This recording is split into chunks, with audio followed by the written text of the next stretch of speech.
సార్వత్రిక ఎన్నికల నిర్వహణలో భాగంగా ఎన్టీఆర్ జిల్లాలో అన్ని ఏర్పాట్లు చేశామన్నారు జిల్లా కలెక్టర్ ఢిల్లీరావు. వెబ్ కాస్టింగ్ ద్వారా ఓటింగ్ సరళిని పర్యవేక్షించేలా ఏర్పాటు చేశామని స్పష్టం చేశారు. వేసవి కాలం కారణంగా ఉష్ణోగ్రతలను దృష్టిలో పెట్టుకుని పోలింగ్ కేంద్రాల వద్ద టెంట్లు, మంచినీళ్లతో పాటు వృద్ధులు, వికలాంగులకు ప్రత్యేక ఏర్పాట్లు చేశామంటున్న ఎన్టీఆర్ జిల్లా కలెక్టర్ ఢిల్లీరావుతో మా Amaravati bureau chief Yedukondalu face to face. సార్వత్రిక ఎన్నికలకు సంబంధించి ఇప్పటికే అన్ని ఏర్పాట్లు చేశారు. అయితే దీనికి సంబంధించి మనతో మాట్లాడడానికి జిల్లా ఎన్నికల అధికారి అలాగే కలెక్టర్ ఢిల్లీరావు గారు ఉన్నారు. మనం వారిని అడిగి తెలుసుకుందాం. సార్ చెప్పండి సార్, ఎట్లా ఉండబోతుంది ఈ ఎలక్షన్, ఏ విధంగా ఏర్పాట్లు చేశారు?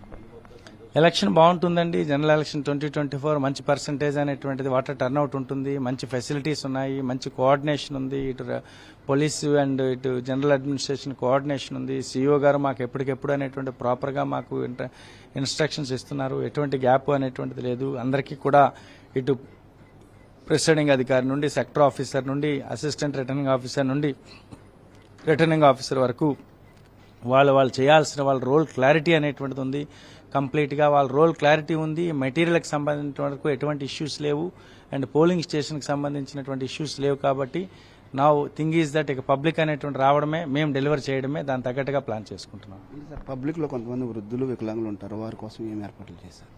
వృద్ధులు, వికలాంగులు అనేటువంటిది వస్తే వాళ్ళకి డైరెక్ట్గా రాగానే వాళ్ళకి ఎటువంటి క్యూ లైన్ కండిషన్స్ లేకుండా స్ట్రైట్గా తీసుకెళ్లిపోయేదానికి దానికి తగ్గట్టుగా వెసులుబాటు అనేటువంటి కల్పిస్తున్నాం. వాళ్ళు డైరెక్ట్గా వెళ్తారు, ఓటు వేసుకుంటారు. ప్రతి మేల్ మెంబర్కి 2 ఫిమేల్ మెంబర్స్ లైన్లో తీసుకువెళ్తాము. అంటే ఒకసారి ఫిమేల్కి కూడా ప్రయారిటీ అనేటువంటి ఉంది.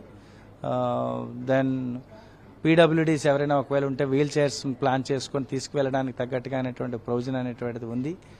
అండ్ ప్రాపర్గా షేడ్ని ప్లాన్ చేసుకుంటున్నాము. ప్రాపర్గా అలాంటి పెద్దవాళ్ళు వచ్చినప్పుడు చైర్లు ఒకవేళ కూర్చోవాలనుకున్నట్టు బయట కూడా కొన్ని చైర్లు వేసుకుంటున్నాం. అలాగే సార్, పోలింగ్ బూత్లో ఏదైతే వెబ్ క్యామ్లు కానీ ఇతరత్ర ఎటువంటి ఏర్పాట్లు చేశారు, పోలింగ్ ఏజెంట్లకు మీరు ఇచ్చే సలహా ఏంటి? అంటే వెబ్ క్యామ్ అనేది జిల్లా మొత్తం మీద 1267 ప్లాన్ చేశాము. 100% సెంట్రల్లో చేశాము. Then AC wise monitoring system ఉంటుంది, డిస్ట్రిక్ట్ లెవెల్లో మానిటరింగ్ సిస్టమ్ ఉంటుంది. పోలింగ్ ఏజెంట్స్ వరకు వచ్చేసరికి మీకు పైన చిన్న చిన్న కేసులు ఉన్నాయి, అవి ఉన్నాయి, ఇవి ఉన్నాయి అని కొంచెం చెప్పి అలాంటిది ఎటువంటి కండిషన్స్ లేవు. డైరెక్ట్గా మీరు రేపు సాయంత్రమే మీ పోలింగ్ స్టాఫ్ వస్తారు కాబట్టి అక్కడికే వెళ్ళి మీ ఫామ్ 10 చూపించుకొని మీకు సంబంధించినటువంటి ఎంట్రీ పాస్ అనేటువంటి చేసుకోండి. ఎల్లుండి మార్నింగ్ 5:30 అంటే మీరు 5:30 కాదు 5:15కే ఉండేటట్టుగా మీరు ప్లాన్ చేసుకోండి. అన్నెసరీగా అక్కడ ఉన్న ప్రొసీజర్ ఏదైతే ఉందో ఆబ్సెంటీ ఓటింగ్ అనేటప్పుడు ఏఎస్డీ ఉండేటప్పుడు ఎలా చేయాలి, ఛాలెంజింగ్ అనే పరిస్థితే వస్తే ఏం చేయాలి, టెండర్ బ్యాలెట్ సిస్టమ్ వచ్చినప్పుడు ఎలా చేయాలి, కంపానియన్ సిస్టమ్ వచ్చినప్పుడు ఎలా చేయాలి అనేటువంటి దాని మీద మీరు కూడా ముందు రూల్స్ మీద మీరు కూడా కంప్లీట్ అవగాహన తెచ్చుకోండి. అన్నెసరీ అక్కడ ప్రిసైడింగ్ అధికారి రూల్ని మీకు తెలిసినట్టుగా మీరు ఇంటర్ప్రిట్ చేసుకోవద్దు. సో కాబట్టి మీ presence important. End of the poll ఖచ్చితంగా 17C అనేటువంటిది ఇన్సిస్ట్ చేయండి, తీసుకోండి. ఆ 17C జిల్లా మొత్తం మీద ఎన్ని రూట్లు ఏర్పాటు చేశారు, అంటే ఎంత సిబ్బంది పాల్గొంటున్నారు? మొత్తం రూట్స్ పరంగా 186 రూట్స్ అనేటువంటివి ఉన్నాయి. ఓవరాల్గా అనేది కేవలం ఇందాక సుమారు 20,000 ప్లస్ అని చెప్పాను. 13,000 ప్లస్ అనేది ఓన్లీ పోలింగ్ సిబ్బంది. మిగిలిన అన్ని రకాల పోలీసు, మైక్రో అబ్జర్వర్స్, వీడియోగ్రాఫర్స్, ఇతర సిబ్బంది అంతా కలిసి అనేటువంటిది ఒక 6,500, 7,000 వరకు అనేటువంటి ఉంటారు. సార్, ఎండలు కూడా ఎక్కువగా ఉన్నాయి కదా, అంటే క్యూ లైన్లో ఉన్న వారి కోసం ఏమైనా ప్రత్యేక ఏర్పాట్లు చేశారు? అది ఇందాక చెప్పాను కదండి, వాట్ ఎవర్ ద లీనియర్ మోడ్లో ఎంతవరకు వేయగలుగుతామో అంతా వేసేస్తామని నేను అనట్లేదు. ఎంతవరకు వేయగలుగుతామో వేస్తాము.